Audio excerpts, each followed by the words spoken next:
LestatYGO here. Hope you guys are doing well. Today we're going to be profiling my Red Eyes deck post-January 2024 ban list. If you enjoyed this video, be sure to give it a like. Leave a comment down below. I always enjoy interacting with you, and please consider subscribing for more awesome content. Without further ado, let's dive right into it. First, we're playing triple copies of the Red Eyes Black Dragon, Heart and Soul of the deck. We're mainly going to be pitching this to graveyard. That way we can later on revive it and go into our rank 7s.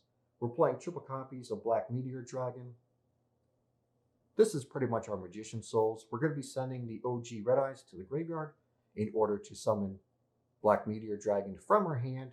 And when this card is summoned, it becomes level 7, enabling our rank 7 plays.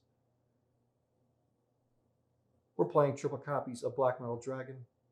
This is going to be a primary starter. We're going to be using this as link material, because whenever this is sent to the graveyard, we get to search for a Red Eyes extender. One copy of the Black Stone of Legend. This is going to be a secondary starter. So if we don't draw into our Black Metal Dragon, this is something else we can rely on to get our combos started. But we get either one of two effects. We can tribute this to summon a Red Eyes monster from deck, or if this card's in the graveyard, we can shuffle a Red Eyes monster back into our deck in order to add this to our hand. We'll play one copy of Red Eyes Darkness Metal, one copy of Red Eyes Alternative Black Dragon. These two cards are just in here as extenders. That way we can combo. We'll play one copy of Blaster, one copy of Tempest, and one copy of Redox. These are just level 7 extenders that we can summon from our hand and or graveyard. We are playing a Beastal Engine for more consistency and power. So we're playing Triple Rebellion, which can search. Same with Beastal Magma Hunt. One copy of Drew Swarm, which can get rid of a special summon monster. And one copy of Beastal Saronir to continue the lineup. We're not playing Red Eyes Soul because Red Eyes Soul summons a Red Eyes monster from our deck whenever our opponent activates a card or an effect. With Mind Control back at 3, Snatch Steel back, Change of Heart, I don't want to risk giving my opponent a monster that he can use against me. I'm also not playing Kashtira Fenrir because I personally cannot afford it at the moment. But if you want to play a playset of that, go right ahead. I'm sure it'll help the deck out a ton. For the hand trap lineup, we are playing triple copies of Ash Blossom, 2 copies of DD Crow, 1 copy of Effect Veiler, and triple copies of Infinite Impermanence. I believe these are the best hand traps at the moment. However, if you don't agree with this lineup or ratios, you can change it to your own liking. Getting into the spell cards, we're playing triple copies of Return of the Dragon Lords. This can revive our level 7 higher dragons from grave and offer protection while it's in the graveyard. We're playing triple copies of Dragon Shrine. We're mainly going to be using this to pitch the OG Red Eyes to graveyard, because when that happens, we can send one of our Dragon Rulers to the graveyard too. And keep in mind, the Dragon Rulers can revive themselves from the graveyard.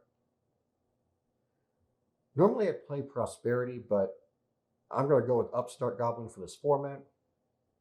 We're mainly going to be focused on spamming Flare Metals to the field, which can inflict 500 points each every time your opponent activates a card or effect.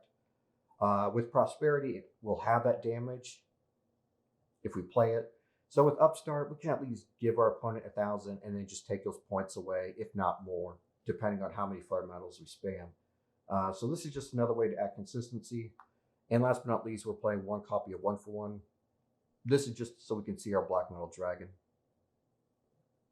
So that is it for the main deck. Getting into the extra deck, we are playing triple copies of Red Eyes Flare Metal. Again, this is able to inflict 500 every time your opponent activates a card or an effect. And we can also detach a material to revive our OG Red Eyes from the graveyard. That way we can continue extending. This is a Towers if it has Xyz material, so keep that in mind. We're playing triple copies of the Darkness Dragon Doom Rider.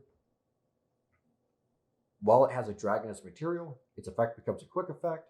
You can detach 2 materials to pop an opponent's card, and then this monster will gain X amount. We're playing 2 copies of Big Eye to steal an opponent's monster. 1 copy of Zeus to clear the board, 1 copy of Starslayer Typhoon Start Prices. This just shuts down our opponent's effects, as well as remove a card on the field. We will play 1 copy of Striker, 1 copy of Pisty. These 2 links are in here for Black Metal Dragon. We're going to be using Black Metal Dragon to go into these. Again, Black Metal Dragon can grant us a surge whenever it's sent to graveyard. And then last but not least, we are playing triple copies of Heretic Seals for the interruption. The extra deck is quite flexible, so if you can afford an access code engine, you could probably take some of the extra copies of these other cards out and play those. But I highly recommend sticking with the Link 1 Dragons, playing at least 2 Heretic Seals, and maxing out on the Flare Metals. Those are the cards you're going to be using the most. If you enjoyed this video, be sure to give it a like. Leave a comment down below. I always enjoy interacting with you. And please consider subscribing. Also hit that notification bell to be notified when I go live and upload. I hope you guys have a great week, and I'll see you in the next video.